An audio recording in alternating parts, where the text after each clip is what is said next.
আল্লাহ রাব্বুল আলামিন কোরআনুল কারীমে যেটা বলেছেন, ইদা জাআ আজালুহুম, যখন মৃত্যুর নির্ধারিত সময় এসে যাবে, লা ইস্তাখিরুনা সাআতান, একটা মুহূর্তের জন্য তার মৃত্যুকে বিলম্ব করা হবে না, ওয়ালা ইস্তাকদিমুন, আবার এক মুহূর্ত আগেও তাকে আজরাইল থাবা দিয়ে জান কবজ করবে।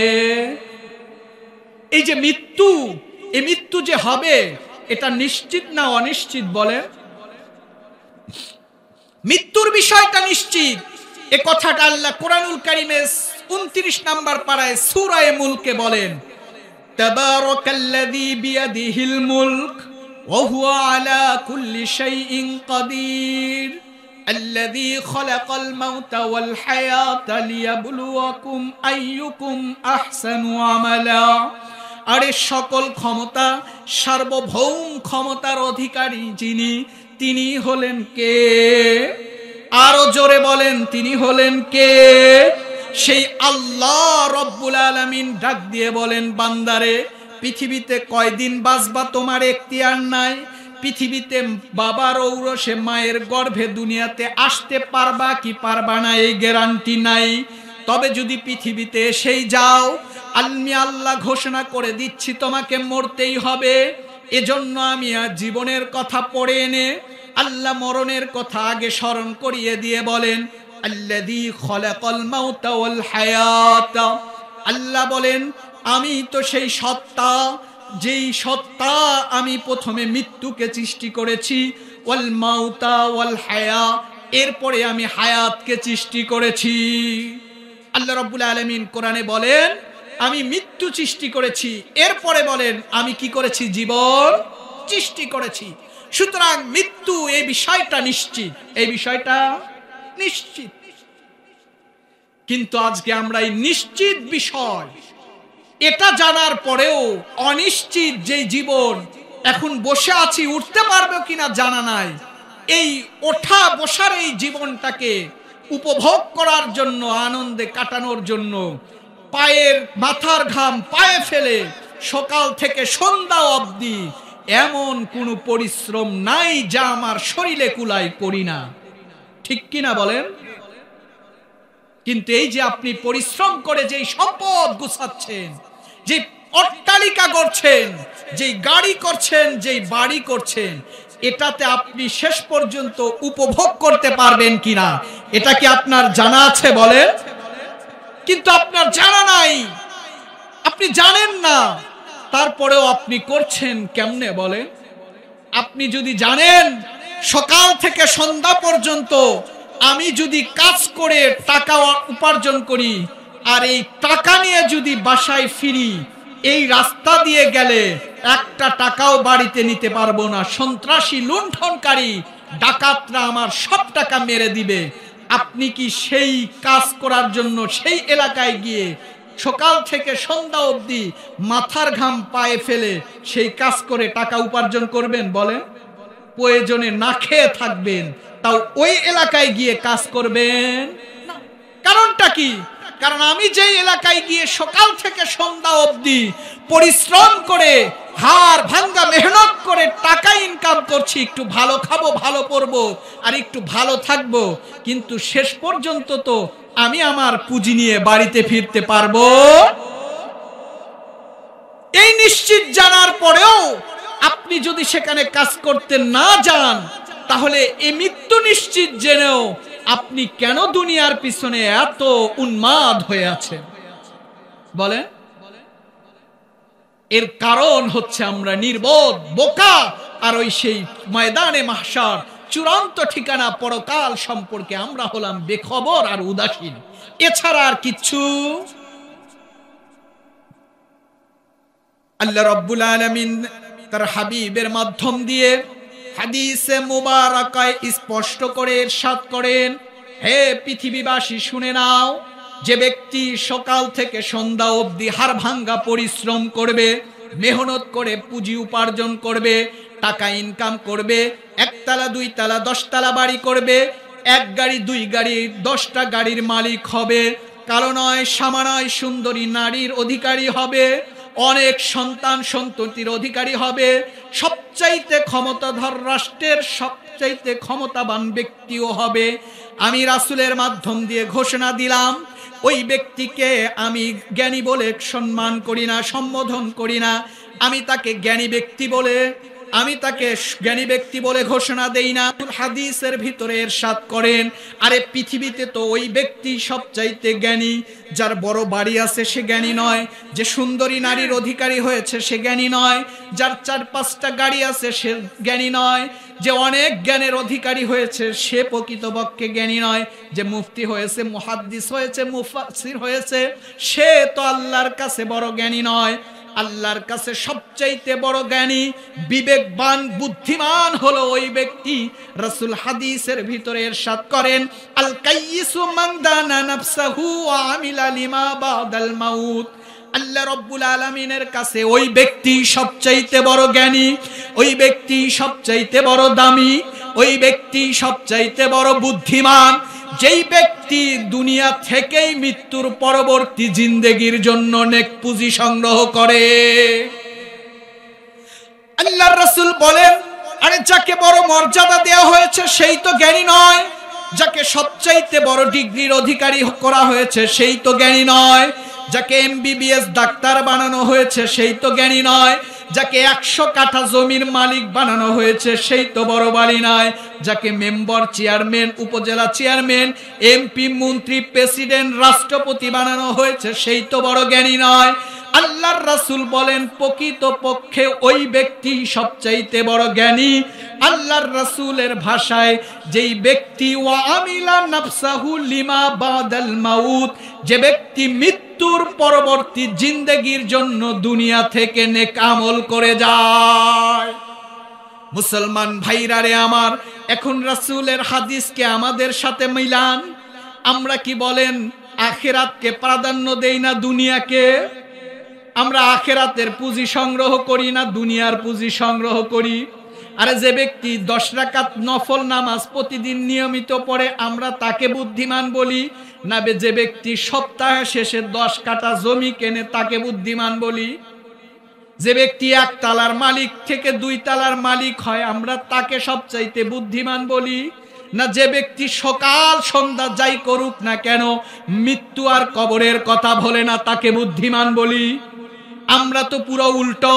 যারা দুনিয়া উপার্জন করতে পারে, দুনিয়ার ইনকাম করতে পারে, দুনিয়ার হাইসিয়তে সম্মানের অধিকারী হতে পারে, আমরা তো তাকে সবচাইতে জ্ঞানী বলি।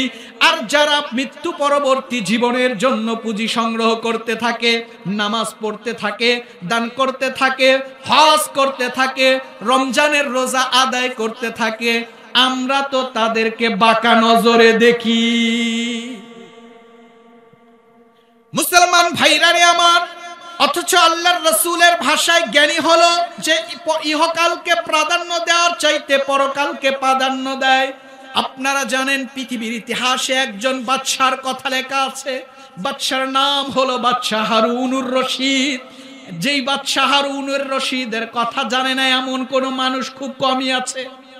বাদশাহ হারুনুর রশিদের জামানায় তার রাষ্ট্রের ভিতরে একজন পাগল ছিল, নাম ছিল বাহলুল পাগল। পুরো রাষ্ট্রবাসী তাকে বাহলুল পাগল বলে চিনত। ওই রাষ্ট্রের মানুষ তাকে তেমন ইজ্জত করত না, সম্মান করত না, সামাজিকভাবে তার তেমন পদমর্যাদা ছিল না। এমনকি বাদশাহ হারুনুর রশিদ নিজেও তাকে পাগল বলে আখ্যায়িত করত। কেন করত? বলে উঠতে বসতো মালিকের নামের জিকির করত, সদা সর্বদা আখিরাতকে প্রাধান্য দিত, দুনিয়ার মান সম্মান ইজ্জত এগুলোকে সে লাথি মারত। একদিন বাদশাহ তার সেনাপতির মাধ্যম দিয়ে বাদশাহ হারুনুর রশিদ বাহলুল পাগলকে তার রাজদরবারে ডেকে আনছেন। ডেকে আনার পরে বাদশাহ হারুনুর রশিদ ডাক দিয়ে বলছে, বাহলুল শোনো শোনো শোনো, আজকে তোমাকে কোনো শাস্তি দেওয়ার জন্য নয়, তোমাকে নিয়ে উপহাস করার জন্য নয়, আরে তোমাকে নিয়ে ঠাট্টা করার জন্য ডাকি নাই। আজকে ডাকছি শোনো বাহলুল, আজকে তোমাকে একটা বিশাল নিয়ামত দেব, সবচাইতে বড় একটা উপঢৌকন দেব, একটা পুরস্কার দেব, একটা উপহার দেব, এজন্য আমি তোমাকে রাজদরবারে ডাকছি। বাহলুল ডাক দিয়ে বলেন, বাদশাহ হারুনুর রশিদ ঠিক আছে, ডেকে আনছেন, যা দেন দেন, আপত্তি নাই, কিন্তু তাড়াতাড়ি দেন, কারণ দুনিয়ার পিছনে সময় ব্যয় করার মতো সময় আমার নাই। যা দিবেন হাতে দিয়ে দেন, নিয়ে রওনা করে দেই। বাদশাহ হারুনুর রশিদ ডাক দিয়ে বলেন, বাহলুল, এত পারাপারি করছো কেন, এত তাড়াহুড়া করছো কেন? দাঁড়াও একটু কথা বলি। এরপরে উপঢৌকনার উপহারটা হাতে তুলে দেয়। বাহলুল বলেন, দেখেন, আমার ফাউ পেশাল পারার সময় নাই, আমার অতিরিক্ত ঠাট্টা মশকরা করার সময় নাই, যদি দেন দিয়ে দেন, না হলে রওনা করলাম। বাদশাহ হারুনুর রশিদ বাহলুলকে ডাক দিয়ে বলে, বাহলুল, এই যে নাও আমার হাতের লাঠি, আজকে আমার লাঠিটা তোমাকে উপহার স্বরূপ দিয়ে দিলাম। হ্যাঁ বাহলুল, শুনে নাও, আমি যে আমার লাঠিটা তোমার হাতে দিয়ে দিলাম, আর একটা কথা বলে নেই, শোনো, আমার দৃষ্টিতে এই রাষ্ট্রের ভিতরে সবচাইতে আহাম্মক, বোকা, নির্বোধ সবচাইতে তোমাকে মনে হয়, যার কারণে আমি রাষ্ট্রের লোকজনকে যাচাই বাছাই করে করে সবচাইতে নির্বোধ আর বোকা তোমাকে ভেবে আমি আমার সঙ্গের লাঠিটা তোমার হাতে দিয়ে দিলাম। শোনো বাহলুল, শোনো, যদি কোনোদিন এই রাষ্ট্রের ভিতরে নয়, পুরো বিশ্বের ভিতরে যদি তোমার দৃষ্টিতে, তোমার নজরে তোমার চাইতে কোনো আহাম্মক, নির্বোধ আর বোকা লোককে পাও, তাহলে তুমি তোমার এই লাঠিটা তাকে উপহার স্বরূপ দিয়ে দিও। বাদশাহ বাহলুল লাঠিটা নিলেন, তিনি তার চিরচাহিত অভ্যাস অনুযায়ী তার গন্তব্যে ফিরে গেলেন। 1-2 মাস করতে করতে দীর্ঘ সময় অতিবাহিত হয়ে গেল। হঠাৎ করে একদিন দূত মারফত বাহলুলের কানে খবর পৌঁছে গেল, হে বাহলুল, শুনছনি, শুনছো, ওই যে খলিফা হারুনুর রশিদ, বাদশাহ হারুনুর রশিদ তো মৃত পথযাত্রী হয়ে গেছে, মৃত শয্যায় শায়িত। যদি তার সাথে তোমার কোনো লেনদেন থাকে, তার সাথে যদি কোনো দেনা পাওনা থাকে, তাকে যদি কোনো নসিহত আর ওসিয়ত করার প্রয়োজন হয়ে থাকে, একটা মুহূর্তের জন্য হলেও তুমি বাদশাহ হারুনুর রশিদের সাথে সাক্ষাৎ করো। বাহলুল তার চিরচাহিত অভ্যাস অনুযায়ী আল্লাহ রাব্বুল আলামিনের নেক কাজগুলো সমাধা করে হাঁটি হাঁটি পা পা করে বাদশাহ হারুনুর রশিদের দরবারে চলে যায়। বাদশাহ হারুনুর রশিদের দরবারে গিয়ে সেনাপতিকে জিজ্ঞাসা করে, সেনাপতি, বাদশাহ হারুনুর রশিদ কোন কামরায়, কোন গৃহে অবস্থান করছে, আমাকে একটু কিছু সময়ের জন্য তার সাথে সাক্ষাৎ করার সুযোগ দাও। আমি তার সাথে সাক্ষাৎ করে, আমার কিছু দেনা পাওনা আছে, তার সাথে আমার কিছু কথোপকথন আছে, তার সাথে আমার কিছু লেনদেন আছে, সেইগুলোকে আমি সমাধান করে বাদশার দরবার থেকে বিদায় নিতে চাই। মুসলমান ভাইরা রে আমার, সেনাপতি বাদশাহ হারুনুর রশিদের কামরা বাহলুল পাগলকে দেখিয়ে দিলেন। বাহলুল পাগল হাঁটি হাঁটি পা পা করে বাদশাহ হারুনুর রশিদের শিয়রে গিয়ে বসে পড়লেন। বসার পরে মৃদু মৃদু স্বরে বাদশাহ হারুনুর রশিদের কর্ণকুহরে নিজের ঠোঁটটা লাগায় দেয়া বলে, বাদশাহ হারুনুর রশিদ, আজকে আপনার অবস্থা তো বড় নাজুক। এক সময় আপনার দাপটে, আপনার প্রভাবে পুরো রাজ দরবার নয়, পুরো রাষ্ট্র ভয়ে থরথর থরথর করে কাঁপত, কিন্তু আজকে আপনার অবস্থা বড় করুণ।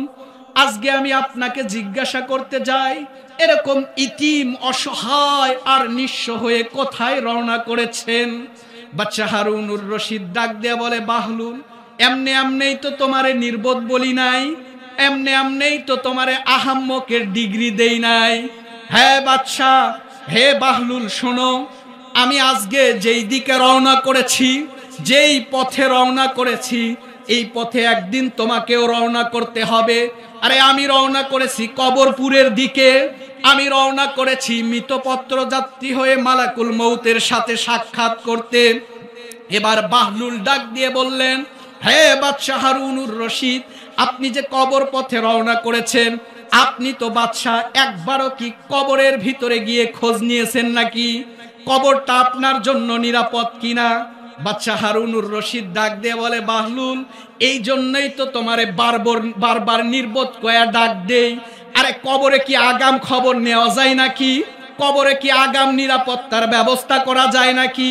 আরে কবর তো এমন ঘর, যেই ঘরে যে যখন যাবে তার আগে যাওয়ার কোনো সুযোগ নাই।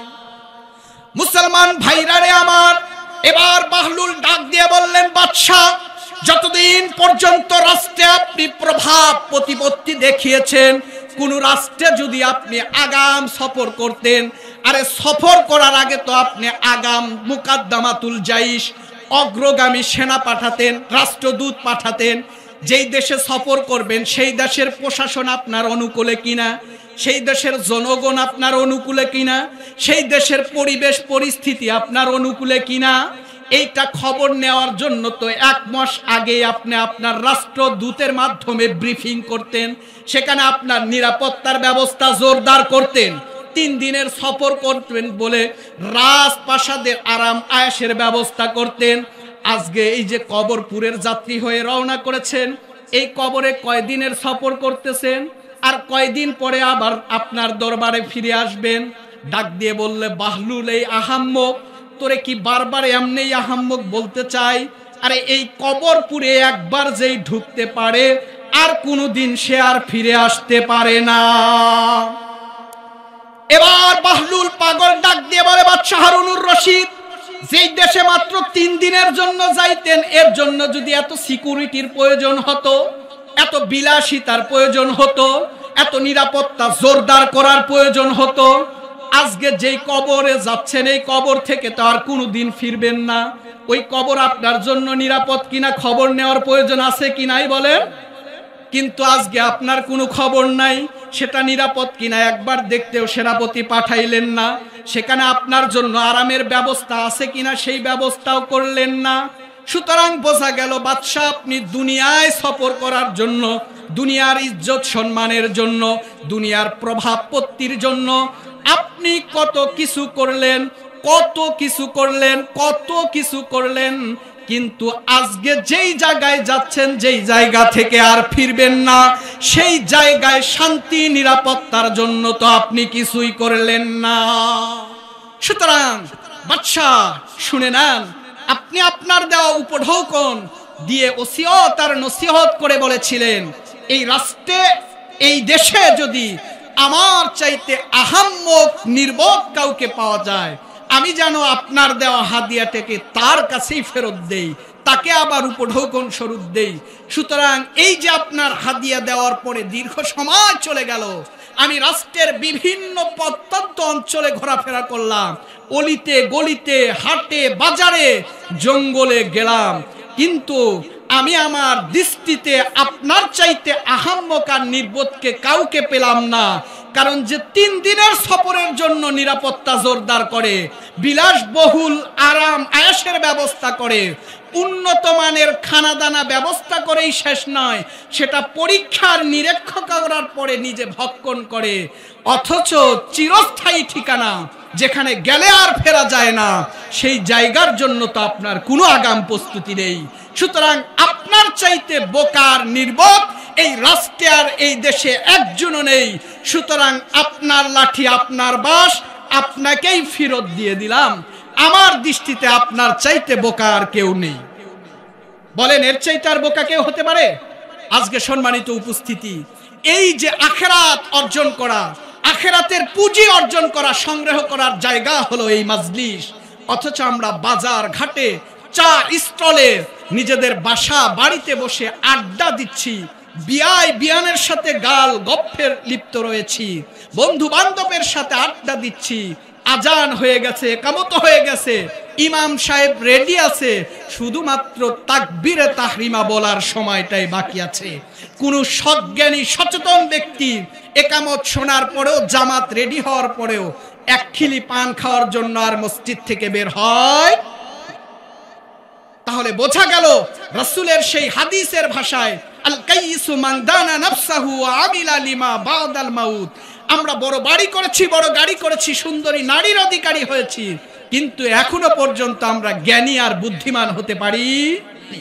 এজন্য আসুন, আমরা যদি আল্লাহর কাছে সবচাইতে দামি জ্ঞানী আর বুদ্ধিমান হতে চাই, তাহলে এখন এই মুহূর্তে আমাদের সকল দুনিয়াবি ব্যস্ততাকে পিছনে ফেলে শয়তানের মুখে লাথি মেরে মালিককে রাজি আর খুশি করার জন্য, ইমানদার হয়ে আল্লাহর পথে তাগুতের বিরুদ্ধে লড়াই করার জন্য, ইহকালীন শান্তি আর পরকালীন মুক্তি নিশ্চিত করার লক্ষ্যে, আখিরাতের মহা পুঁজি সংগ্রহ করার জন্য এখন এই মুহূর্তে অনতিবিলম্বে আজকের এই জালসা জালিসুর রহমান জান্নাতি বাগানে এসে বসে যায়।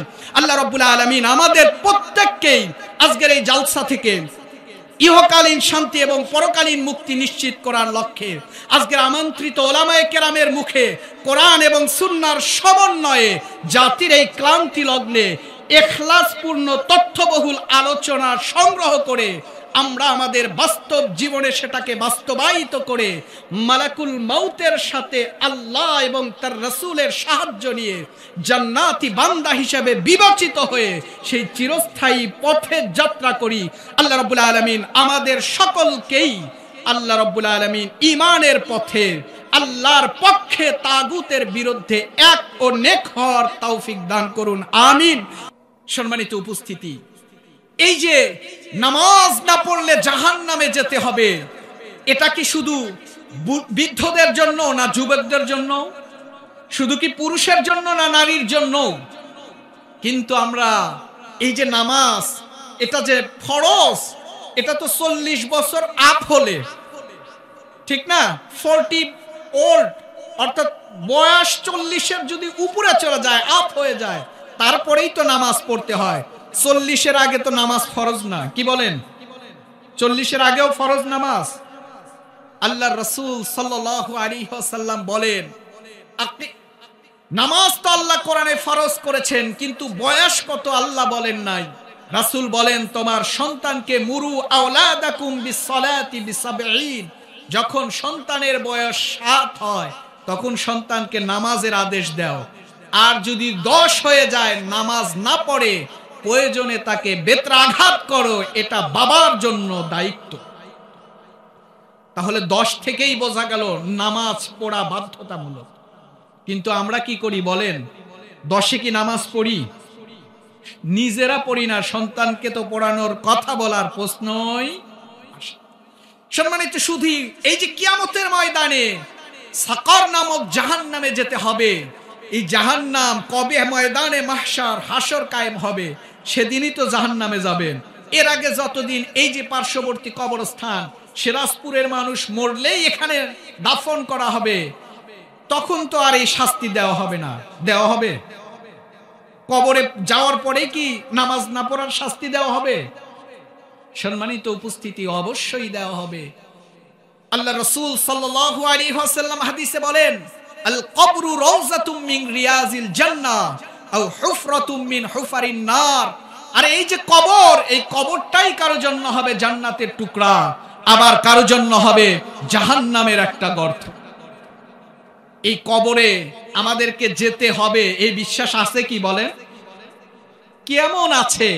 বিশ্বাস যদি থাকতো তাহলে আজকে সিরাজপুর 1 মাস আগে সকলকে ডেকে এই জালসার আয়োজন করার পরেও আবারও যান্ত্রিক সাহায্যে 2 দিন ব্যাপী রেকর্ড করে এই মাহফিলের অ্যানাউন্স করার পরেও, এলান দেওয়ার পরেও, প্রচার প্রসার করার পরেও এই গুটি কয়েক মুসল্লি এখানে আগমন করত। সম্মানিত উপস্থিতি, যদি বিশ্বাস থাকতো, কবরস্থানের উন্নতি কল্পে আয়োজিত জালসা আজকে, এই কবর কত দূর আমার থেকে, আমি তো মরবো না, কি বলেন? আমি আলেম সাহেব, আপনারা সাধারণ মানুষ, আপনারা মরলে মরতে পারেন, কারণ আমরা আল্লাহকে চিনি, জানি। সুতরাং আজরাইল আমাদের কাছে আসবে না। এমন কি আপনি মাস্টার, ডাক্তার, ইঞ্জিনিয়ার, আরে আপনি তো রোগ থেকে মানুষকে সুস্থ করানোর জন্য বিভিন্ন প্রেসক্রিপশন করেন, বিভিন্ন ঔষধ দেন। ডাক্তার সাহেব তো আর মরবে না, কি বলেন? মরলে রোগী মরবে, ডাক্তারও কি মরে? তাহলে মরবেন নিশ্চিত। আল্লাহ রাব্বুল আলামিন কোরআনে বলেন, কুল্লু নাফসিন যায়িকাতুল মাউত, আরে প্রাণ আছে যার, মৃত্যুর স্বাদ গ্রহণ করতেই হবে তাকে।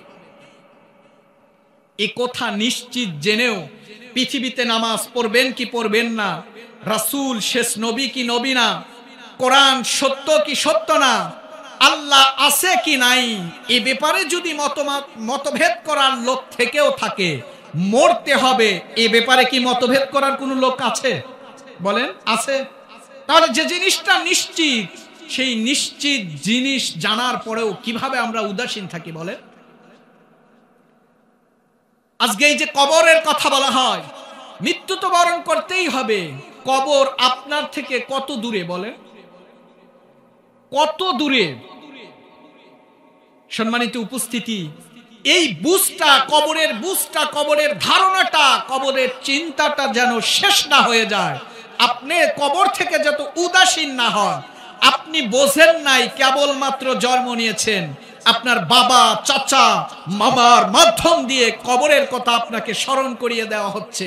হোক সে পুরুষ আর হোক সে নারী, যখন জন্মগ্রহণ করেছেন তখনই আপনার ডান কানে আজান আর বাম কানে একামত দেওয়া হয়ে গেছে। ডান কানে আজান আর বাম কানে একামত দেওয়া হয়েছে। এখন বাকি আছে শুধু নামাজ, বাকি আছে শুধু। এজন্য জানাজার নামাজে কোনো আজান আর একামত দেওয়া। এখন এই যে আজান একামত দেওয়া হয়ে গেছে, এই যে আজান একামতের পরে আপনি আর দুনিয়াতে কতক্ষণ থাকবেন? কতক্ষণ? মুসলমান ভাইরা রে আমার,